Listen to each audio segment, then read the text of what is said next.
تو میں یہ عرض کر رہا تھا کہ ہم پہ ٹینشن مسلط ہوتی تھی پڑھائی کی. مجھے یاد ہے جب میٹرک میں سرٹیفکیٹ ملا بھائی بی گریڈ, کیا خوشی تھی بھائی, پاؤں زمین پہ ٹک ہی نہیں رہے تھے. اور یہ لوگوں کو ہوتی ہے, اچھے نمبروں سے پاس ہو جائیں بہت مزہ آتا ہے.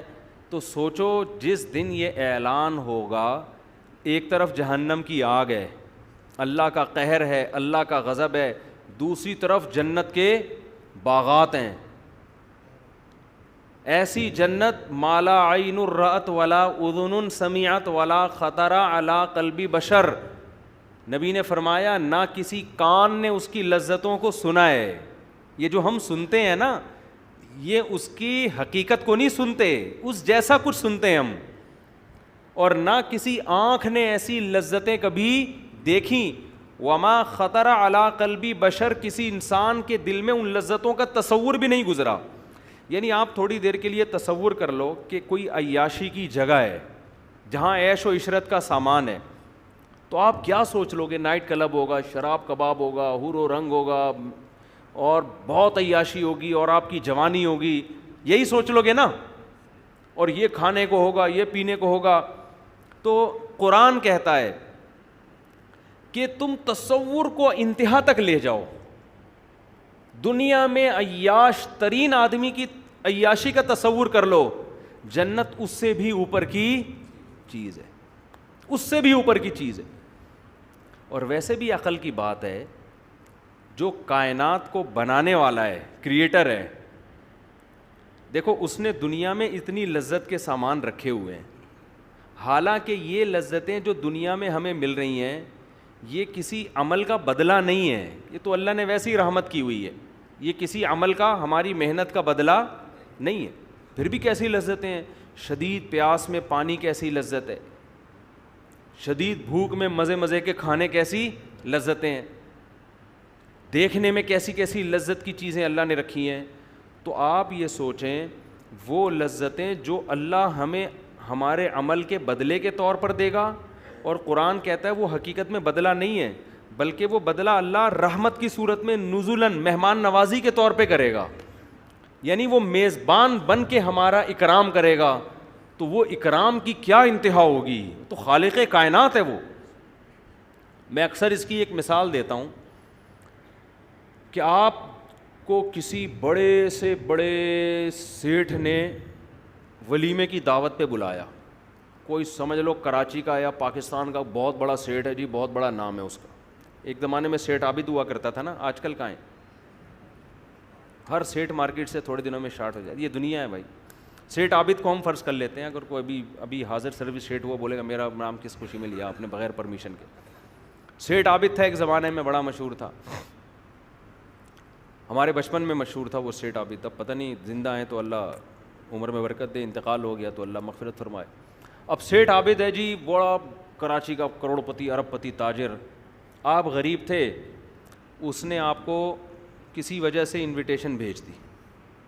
جیسے سعودی عرب کے ایک بادشاہ نے, ہمارے حضرت نے ایک واقعہ سنایا کہ ایک پاکستانی جو تھا وہ کہیں ریاض میں کہیں گلی میں گھوم رہا تھا, تو ایک عرب تھا بڑا شاہی خاندان کا, اس کا بچہ کہیں کھیلتا ہوا گلی میں کہیں کھیل رہا تھا. تو یہ پاکستانی غریب آدمی, اس نے اس بچے کو بڑا پیار کیا, بڑا اکرام کیا, اس کو پیارا سا بچہ تھا. تو وہ شہزادہ دیکھ رہا تھا. شہزادے کو بڑی غیرت آ گئی کہ بھئی میرے بچے کو اتنا پروٹوکول دیا, اس کو یہ عمل اچھا لگا. تو شہزادے نے اس کو بولا کہ کچھ دن بعد کوئی ہماری دعوت ہے, آپ کو بھی انویٹیشن ہے, آ جانا. وہ شہزادے لوگ جو ہوتے ہیں نا وہ اسی ٹائپ کے ہوتے ہیں, جب ان کا دل آ جائے نا تو بس وہ پھر نوازتے ہیں. تو یہ پاکستانی غریب آدمی یہ جب دعوت میں پہنچا تو یہ اس کی عقل حیران ہو گئی, یار ایسی بھی دعوت ہوتی ہے. بھائی ہماری دعوت کیا ہوگی, پورے بکرے کر دیں گے نا, اور کیا. وہ ان کی دعوت ایک تو عود کی وہ دھونیاں چل رہی ہیں, پھر پورے اونٹ کے بچے روسٹ, اونٹ کے بچے دمپخ صحیح ہے نا, یعنی زمین میں دبا کے اونٹ کے بچے پکائے ہوئے صحیح پورے. وہ ایسی وی آئی پی دعوت اس نے کبھی تصور نہیں کیا. اب آپ کہہ سکتے ہو کہ یار اس شہزادے کو اس بندے کی اوقات دیکھنی چاہیے تھی کہ اس کو تو تم دیسی مرغی کا سوپ بھی پلا دیتے تو یہ بیچارہ خوش ہو جاتا. پاکستانی غریب آدمی تھا, مزدور آدمی تھا, اس کو آپ کو یہ اونٹ مونٹ اور یہ سب چیزیں کھلانے کی کیا ضرورت تھی. سوال پیدا ہوتا ہے نا. اس کو تو آپ چائے میں پاپے بھی ڈبو کے دے دیتے, یہ کہتا بھائی بادشاہ کے محل سے ہو کے آؤ, بس یہی کافی تھا. بلکہ اپنے گھر بلاتے, سر پہ ہاتھ پھیرتے, سیلفی لیتے, چل پتلی گلی سے نکل. وہ ساری زندگی اسی سیلفی پہ خوش ہوتا کہ نہیں ہوتا؟ یہ تو بہت خوش ہو جاتا, لیکن بادشاہ کی بے عزتی ہو جاتی. یہ دنیا میں بتاتا یار بادشاہ سلامت کی دعوت تھی اور چائے میں پاپے ڈبو ڈبو کے کھلائے جا رہے تھے. کیا خیال ہے؟ بادشاہ جب دعوت کرتا ہے تو جن لوگوں کو انوائٹ کیا ہے ان کی حیثیت نہیں دیکھتا, وہ کس کی حیثیت دیکھتا ہے؟ اپنی. کبھی کسی مالدار کو آپ نے دیکھا دال چاول کھلا رہا ہو دعوت میں؟ دلیل یہ دے کہ میں نے جن لوگوں کو بلایا ان کو یہ بھی میسر نہیں. صدقے میں تو کرے گا یہ. ارے جب کوئی مالدار غریبوں پہ صدقہ کر رہا ہوتا ہے نا, اس صدقے میں تو دال چاول بھی ہوتا ہے, 5-5 روپے دے کے بھی ٹرخا دیا جاتا ہے, اور راشن بانٹ دیا جاتا ہے, بھائی آٹے کی 5-5 تھیلیاں ایک ایک غریب کو دے دو. صدقہ اور چیز ہے, اور دعوت بولو نا, دعوت الگ چیز ہے. تو جب دعوت کرتا ہے نا سیٹھ آدمی, تو دعوت میں اصول یہ ہے کہ آپ کے اپنے اسٹینڈرڈ کے حساب سے ہوتی ہے. تبھی جو مالدار لوگ ہیں ان کے بچوں کے ولیمے یا اپنے ولیمے ان کے اسٹینڈرڈ کے حساب سے ہوتے ہیں. 10 قسم کے کھانے ہوتے ہیں, پہلے سوپ لایا جا رہا ہے, پھر یہ لایا جا رہا ہے, پھر یہ لایا جا رہا ہے. اب کیا ہوا کہ آپ غریب آدمی تھے, آپ بیچارے رکشا چلاتے تھے یا کہیں چوکیداری کر رہے تھے, تو سیٹھ عابد نے آپ کی دعوت کر دی. آپ بڑے خوش ہو گئے, یار اب سیٹھ عابد کی دعوت ہے, ڈیفینس میں کوئی بڑی VIP جگہ ہوگی. تو سیٹھ عابد نے کہا بھائی میری طرف سے دعوت ہے, میرے بیٹے کا ولیمہ ہے, تو میں بلاتا تو نہیں غریب لوگوں کو, لیکن چلو یار تمہارے سے بھی کوئی سلام دعا ہے ہماری, آ جانا. آپ پہنچ گئے, دال چاول پکے ہوئے ہیں وہاں پہ, صحیح ہے نا؟ کیا پکا ہوا ہے؟ دال چاول. اب آپ کھا رہے ہو, یار ہم کیا سمجھ کے آئے تھے. ایسا خوبصورت لان ہوگا, انٹری کے لیے لوگ الگ استقبال کے لیے کھڑے ہوئے ہوں گے, پھر جب لان میں جائیں گے تو وہ ستارے ٹمٹما رہے ہوں گے, بڑا ڈیکوریشن کا انتظام کیا ہوا ہوگا, اور اگر وہ بالفرض دیندار نہیں ہیں تو ناچ گانے کی محفلیں بھی ہوں گی, حور و رنگ کا انتظام کیا ہوا ہوگا, فنکارائیں بلائی ہوئی ہوں گی, اداکارائیں ملک کی مشہور جن کو آج تک ہم نے صرف ٹی وی پہ دیکھ کے حسرت کیا کرتے تھے, ان کو زندہ دیکھنے کا ہمیں موقع ملے گا. یہ سوچ ہوگی نا اس کی. اور بناب اس سے بھی ملاقات ہوگی, اس سے بھی ملاقات ہوگی, یہ ہوگا, یوں ہوگا, وغیرہ وغیرہ. تو اور پھر کھانے میں پہلے سوپ پیش کیا جائے گا. تو غریب تو بیچارہ خوشی سے 3 دن تک اس کو نیند نہیں آئے گی. جب وہاں پہنچے تو یہ دیکھ کر اس کے خون کے آنسو کہ میرے لیے کیا انتظام ہے, دال. اب آپ کہہ رہے ہو صاحب یہ کیا ہے یار, یہ صدقے کی محفل ہے, کوئی 11ویں شریف ہے, یا ابا کا تیجا کر رہے ہو یا ولیمہ کر رہے ہو؟ سیٹھ عابد کہہ رہا ہے بھائی آپ کو کیا اعتراض ہے, آپ کو گھر میں یہ ملتی ہے, آپ کو تو گھر میں اگر ملتی بھی ہے تو سادہ دال چاول, ہم نے تو دال میں ٹماٹر کا تڑکا بھی لگوا دیا آپ کے لیے, یہ اسپیشل آپ کے لیے تڑکا لگوایا, ورنہ ہم تڑکے وڑکے نہیں لگاتے. آپ کو تو ابلے ہوئے چاول گھر میں ملتے ہیں, ہم نے اسپیشل آپ کے لیے دال میں تھوڑا تڑکا لگایا. دیکھو مزہ نہ آئے پیسے واپس, ہے مزے کی دال, آپ کھا رہے ہو, مزہ آ رہا ہے, بھوک بھی لگ رہی ہے, لیکن آپ کہو گے کہ آج سے سیٹھ عابد کی عزت ختم. 20 لوگوں کو جا کے بتائے گا اب بڑا بنا پھرتا ہے, اب ٹوپی ڈرامہ, کنجوس آدمی, 1 نمبر کا, یہی بولو گے نا. اب جو بھی آپ کو کہے ابے تجھے تو تیری حیثیت سے زیادہ کھلا دیا, آپ کہو گے بھائی ہمیں ہماری حیثیت سے زیادہ نہیں کھلایا. بات یہ ہوتی ہے دعوت کرنے والا اپنی حیثیت کے حساب سے دعوت کرتا ہے, کہ اللہ میاں کو بھی پتہ ہے کہ وہ, میں کہہ رہا تھا کہ جب ان کو پتہ چلا نا حور مل گئی ہے اس کو, تو وہ انہوں نے واقعہ بیان کیا, مجاہدین اتنی بہادری سے لڑے کہ وہ قلعہ فتح ہو گیا. ہر ایک کی خواہش ہوگی کہ میں بھی شہید ہو جاؤں. تو بعض دفعہ اللہ کی طرف سے چیزیں دکھا دی جاتی ہیں, موٹیویشن ملتی ہے. تو آج ہمارے لبرل لوگ, ملحد لوگ حوروں کا مذاق اڑاتے ہیں کہ یہ مولویوں نے بیوقوف بنانے کے لیے حوروں کی لالچ دی ہوئی ہے. او بھائی یہ مولویوں نے لالچ نہیں دی, یہ ہمارے رب نے بتایا ہے کہ ایک عیش و عشرت تم نے دنیا میں دیکھا ہے, ایک عیش وہ ہے جو اللہ اپنے نیک بندوں کو قیامت کے دن دے گا. وہ عیش یہ والا عیش اس عیش کے مقابلے میں کچھ بھی نہیں ہے. تو اللہ جنت کی حوروں کی تعریف کرتا ہے ہمیں موٹیویٹ کرنے کے لیے کہ یہاں حرام سے بچو, اللہ وہاں حلال بہت زیادہ دے گا.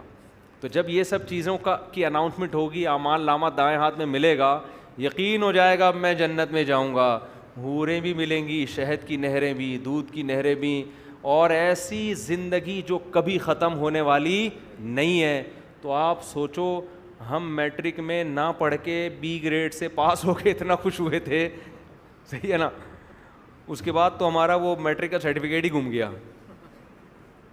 وہ دوبارہ بنوانے گیا, پھر میں نے کہا چھوڑو کیا کرنا بنوا کے. پھر ہم نے انٹر تو کر ہی لیا تھا, انٹر کے بعد گمائے وہ, تو انٹر کے پڑھے ہوئے میٹرک کے نہیں ہیں. نکل تو آئیں گے, ریکارڈ تو پڑا ہوا ہے, لیکن کیا کریں گے, اس سے شادی تو ہوتی نہیں ہے. کیا کرنا, ہم نے کہا چھوڑو, ہر وہ کام جس کا شادی میں کوئی تعاون ہی نہیں کر رہی, تو میں نے اس سرٹیفکیٹ کا کرنا کیا ہے, اس لیے میں نے گیا ہی نہیں بورڈ آفس دوبارہ. جاب ہم نے کرنی نہیں ہے, تو اس لیے ہم نے کہا اب کیا کرنا ہے. تو اس سرٹیفکیٹ پہ میں اتنا خوش ہو رہا ہوں. سوچو ہم میں سے جب کسی کو اعمال نامہ دائیں ہاتھ میں, جب کہ ہماری جان لٹکی بھی ہوگی کہ ادھر یا ادھر, اس وقت جب اعمال نامہ مل گیا تو بھائی وہ تو چیخے گا گھر والوں کے پاس. اس سے پہلے کیا کنڈیشن تھی, یفر المرء من اخیہ, اپنے بھائی سے بھی دور بھاگتا تھا, ماں سے بھی دور, بیوی سے بھی دور, کسی کو پہچاننے سے بھی, سب کو پہچاننے سے انکار. بھائی میں کسی, جیسے آپ سب ضرورت مند ہو نا, آپ کو ڈر ہوتا ہے کوئی قرضہ لینے نہ آ جائے مجھ سے, ٹھیک ہے نا, اس وقت تو یہ ڈر کہ یہ مجھ سے کوئی نیکی ویکی نہ مانگ لیں. بھائی ابھی میں کسی کو نہیں جانتا, میری جان حلق میں اٹکی ہوئی ہے. لیکن جہاں فیصلہ ہو گیا اعمال نامہ دائیں ہاتھ میں, بھاگے گا اپنے گھر کی طرف. ہاں اقرؤ کتابیہ, لوگو میرا اعمال نامہ پڑھو پڑھو پڑھو. میں نہیں بتاؤں گا کامیاب ہوا یا ناکام, پڑھ کے دیکھ لو پتہ چل جائے گا, ثبوت کے ساتھ دیکھ لو. آگے قرآن کہتا ہے فَهُوَ فِي عِيشَةٍ رَاضِيَةٍ, ایسی زندگی میں ہوگا کہ وہ زندگی اس سے خوش ہوگی. یہ بھی قرآن کی بلاغت ہے. اصل میں تو یہ زندگی سے خوش ہوگا نا, اصل میں تو یہ اس زندگی سے خوش ہوگا.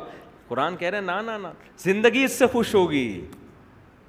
یہ حال کرتے ہیں جب کسی کی قسمت جاگ اٹھے, ہم کہتے ہیں نا یار لگتا ہے قسمت اس پہ مہربان ہو گئی ہے, کہتے ہیں کہ نہیں کہتے, یار اس کی تو زندگی اس پہ مہربان ہو گئی ہے لگتا ہے, یعنی اس کے ہر کام بنتے چلے جا رہے ہیں, ہر خوشی. بعض لوگوں کو جو جس کام میں ہاتھ ڈالو الٹا کام. بعض لوگ یہ بھی شکایتیں لے رہے ہیں یار ہم دکان کھولتے ہیں, اس کا جو چلتا ہوا کاروبار ہے اس کا بھی بیڑا غرق ہو جاتا ہے. بعض لوگ یہ شکایت لے کے آتے ہیں یار جو کام کرتا ہوں الٹا ہو جاتا ہے, یار جو کام کرتا ہوں الٹا ہو جاتا ہے, لگتا ہے میری زندگی ہی مجھ سے ناراض ہو گئی ہے. تو قرآن نے یہی لفظ استعمال کیا, عیشت, ایسی زندگی کہ زندگی اس سے کیا ہوگی, خوش, زندگی راضی ہوگی اس سے. یہ بلاغت ہے قرآن کی, یعنی زندگی مہربان ہو کے کہے گی بتا تجھے کیا چاہیے. وَلَكُمْ فِيهَا مَا تَشْتَهِي أَنفُسُكُمْ, جس چیز کا دل چاہے گا وہ ملے گی. اور ہماری ابھی زندگی میں دل کی خواہشات محدود ہیں, وہاں یہ خواہشات کا حجم بھی بڑھ جائے گا, کیونکہ ابھی تو دل بھی یہ والا لگا ہوا ہے نا, وہاں تو دل بھی چینج ہو چکا ہوگا. بعض حضرات کہتے ہیں ہمارا دماغ 25% کام کرتا ہے, عین ممکن ہے دماغ میں 100%, جنت میں 100% کام کرنا شروع کر دے. خواہشات بڑھ جائیں گی وہاں پہ, صحت بڑھ جائے گی, قوت بڑھ جائے گی, طاقت بڑھ جائے گی. وَلَكُمْ فِيهَا مَا تَشْتَهِي أَنفُسُكُمْ, قرآن کہہ رہا ہے جو چاہو گے ملے گا تمہیں وہاں پہ. وَلَكُمْ فِيهَا مَا تَدَّعُونَ, جس چیز کو مانگو گے تمہیں ملے گا, ہر چاہت پوری ہوگی. نُزُلًا مِّن غَفُورٍ رَحِيمٍ, اللہ کہتے ہیں یہ بدلہ جو میں کہتا ہوں نا اعمال کا, یہ مجازن کہہ رہا ہوں اعمال کا بدلہ. تمہارے اعمال اس قابل نہیں ہے کہ ایسا بدلہ ملے, اس کو تو میں بدلہ تمہیں خوش کرنے کے لیے کہہ رہا ہوں. حقیقت میں یہ بدلہ نہیں ہے, میری طرف سے انویٹیشن ہے, دعوت ہے, اکرام ہے تمہارا. تو اللہ کا جو اکرام ہے وہ چھوٹا نہیں ہو سکتا. وہ اکرام ایسا ہوگا کہ بندے کہیں گے کہ اللہ بخیل نہیں ہے, جو ہمارا تصور تھا اللہ نے اکرام اس سے کئی گنا زیادہ کیا ہے.